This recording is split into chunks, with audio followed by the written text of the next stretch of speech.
Hello people and welcome to another video. Amelia has pasta in her mouth.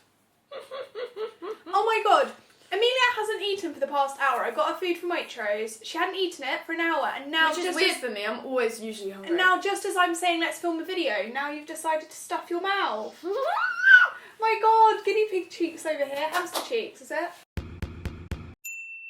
So I've been doing a little bit of work that's on YouTube, and there have been a lot of discussions on like diversity and body positivity and what is diverse and what is body positivity and is face tuning good for Instagram and is photoshopping good and all this stuff. So I thought I'd ask you some questions online on my Instagram and ask you what you thought and let's answer them. But you didn't ask them questions, they asked you questions. Oh, did I say it wrong? Yeah. You know what I mean. Hit the questions. How do you feel about the lack of visible, invisible and chronic illnesses in fictional TV shows? Oh, well this one's quite a straightforward answer, but do you want to, like, from my perspective, but do you want to go? Well, from my perspective, I don't think personally there's enough. It's really hard to answer this question. I think if there is, there's not as much diversity, for example, with the disabilities. They'll tend to just have like one person with a disability almost slotted in there for like a disability. And there's also many different types of disability. I call that one the tick box approach. Yeah, but I also personally, I don't know if people are going to get annoyed about this, I personally feel like they sometimes focus on one disability more than all the disabilities there are. Yes, I agree. So you don't really get like a blind person that much, or you don't really get someone with one hand that much. You don't really get, and what really aggs me is when there's non-disabled people acting as a disabled person. Yeah, which I think actually it's quite an interesting one to do with Amelia. Originally I thought about doing this one myself, but it's quite good to have like Amelia's perspective as well. Because then it's not like your opinion's biased. Yeah, like, exactly. It's like a discussion. Obviously I have one hand in case you didn't know. So I'm coming from the approach of having like a disability and what I think, and I'm always going to have stronger opinions because they affect me directly. So that's why it's good to have Amelia as well. In my opinion, there needs to be way more of it. Now the problem with solving this issue is that I think it means that you have to have like positive discrimination, which means that TV shows directly have to be like, we need to include a disabled person. Even if it is just ticking that box. Yeah, because unless we start doing it that way, it won't become the normal. Yeah, no, I totally agree. Does that make sense? I really agree. Also, I think the thing is it's like it's a grey area where if like an able-bodied person plays a disabled person, it's different if they have to be able-bodied. Do you know what I mean? I think that's a little bit different. But if they don't at all, like, what was the one we had an issue? Mad Max. That really gets up right in my gear. Yeah, there's very few roles that are built for disabled people in the media, like directly allow them to be disabled, and so it really upsets us when they, let's say, CGI someone's arm out to fit the role. Also, in regards to like chronic illnesses and invisible disabilities, they don't really focus on that much because this is another thing. A disability isn't just a visual thing. No, yeah, I agree. And I've noticed I don't come across it a lot. Like chronic illness is a disability, and so is like, you know. And I'm pretty sure that if they ever are casting someone for that, they'll just cast someone that doesn't have one. I'm pretty sure about that, and that shouldn't be fair at all. I don't think that's right at all. No. So yeah, it's an area that needs to be worked on, personally. Sorry if some of these answers are lengthy, but you know, it's coming from the heart here. It's a discussion. Yeah, it is a discussion. Gonna have a little bit of water for this discussion. Only this was sponsored by Evian. Oh no, wait, is that Evian? Mhm. Why does it say Amma? Game it says game and then Evian here. Oh, because like tennis. Tennis. Do you think there's enough diversity represented at conventions like Playlist Live and VidCon? If not, how should I, as a smaller, diverse creator, try to break that mould? Okay, so up until last summer in the city, there hadn't ever been a panel talking about disability before. No, there was a diversity one. There was a diversity one. Which we were quite upset about because I thought if there was a diversity panel, that would include you. Yeah, and I can remember usually when you get invited to like conventions and stuff, you say what you'd like to be part of, and then they like choose which one can go where and try and organise it all. And I said, if there's one I want to do, I really want to be part of the diversity panel.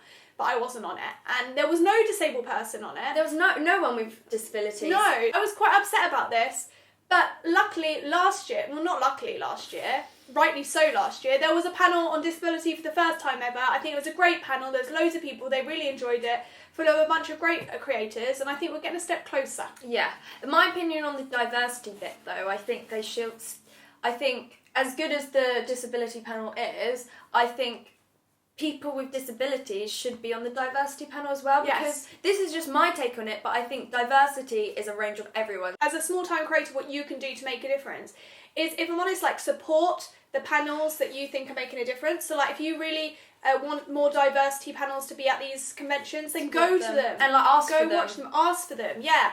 And when they say who would you like to see at Summer in the City or Playlist this year, ask for the diverse creators. Yeah. Don't just ask for like the usual ones that are going to go anyway. How do you love yourself? I am struggling to love myself. I think this is quite a good question, because I sometimes struggle to love myself. Yeah, You more probably than me. have a lot more body I confidence. have way more body confidence, but I think that's because I've always just been used to like being different, so Yeah. I just have to go with it. For me, like, I get conscious about a lot of things. Like, my weight is a big thing. Like, I really want to put on weight, and I sometimes think I'm too skinny. I mean, I get comments saying I'm too skinny. Also, I have lots of stretch marks, and also I have scoliosis. So my back is curved, and so my shoulders are wonky and my hips are wonky, and that's another thing. So how did you... I think I just... Well, this is going to sound bad, but definitely being in a relationship helps. Yeah, because you had someone that loves you for who I am, and like I don't have to wear makeup, don't have to look a certain way, like... I'm holding Juno right now as a little interruption because she wouldn't stop sniffing the microphone, okay? Continue with your answer. Thank you. There we go. Yeah, so I think definitely being in a relationship helps, but I think I wouldn't have been able to be in a relationship until I did find that body confidence, because I was so conscious about myself. And I guess I just started to learn I am me, and like, this is who I'm going to be, and I need, like, I can spend myself being unhappy or love myself, and I did stuff that I wanted to do, like I was more adventurous with my fashion. I basically started doing the things that I thought I couldn't do. I think you did what I didn't need to do, okay? Yeah. You decided to do something to make yourself stand out, Yeah. so that you were never going to look stereotypically normal, right? Like Yeah. dye your hair pink, wear Yeah. bright clothes, Yeah, yeah? because I realised normal isn't what I wanted to be. I Yeah. always thought I wanted to look like a certain person, but I realised that's not what makes me happy. Yeah, and me, I knew I could never be like the Photoshop normal person because I had one hand, and so I kind of got over that very quickly, and then was like, why do I want to be normal anyway? I like being different. Yeah. And then I dressed to be different. I mean, not right now, but... It's a lot of self-acceptance, accepting who you are, and you are special. And one thing I always remember, if everybody looked the same, no one would be different, no one would be their own self. So tips on this are hard. Yeah. But all I want to say is that nobody is ever... I don't think anyone's ever completely happy with the way they look. Yeah. I really, if you want to be like Kim Kardashian, I'm pretty sure she has some insecurities there. Yeah. They just don't show them. Just remember that.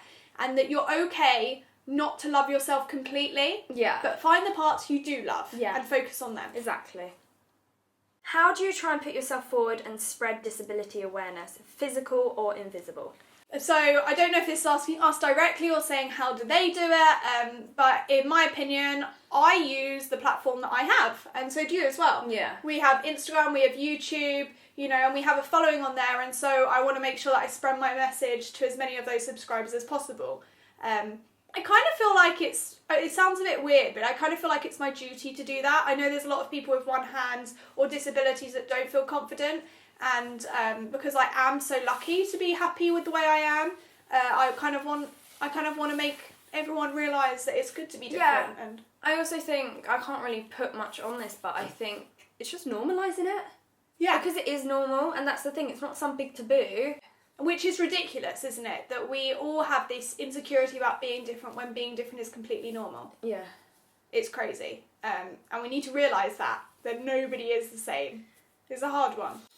And I'm not just talking about disability here, by the way, guys. I'm talking about everything. Everything that makes someone different. Whether it's sexuality, or it's gender, or no gender, or race, or, skin colour, or, there's so many different things that come under diversity. Yeah, there actually is. So I hope you learned something new from that, or you just found it interesting. If you want more Q&As like this, on a particular thing, topic, let us know. Yeah, absolutely. Our Instagram's down below, so you can ask us questions on that, or comment on this video, and we will see you Very soon. on Thursday. Also, I'd just like to say these are our personal opinions. If you feel differently, then that is absolutely fine. Yeah, you can have a discussion going on down below. Yeah, we're always willing to learn from other people's point of views, because we don't know from everyone's Everything. view. Yeah, exactly. We don't know. Exactly. So, yeah, please teach us down below. Thank you very much, guys. Bye-bye. Bye-bye.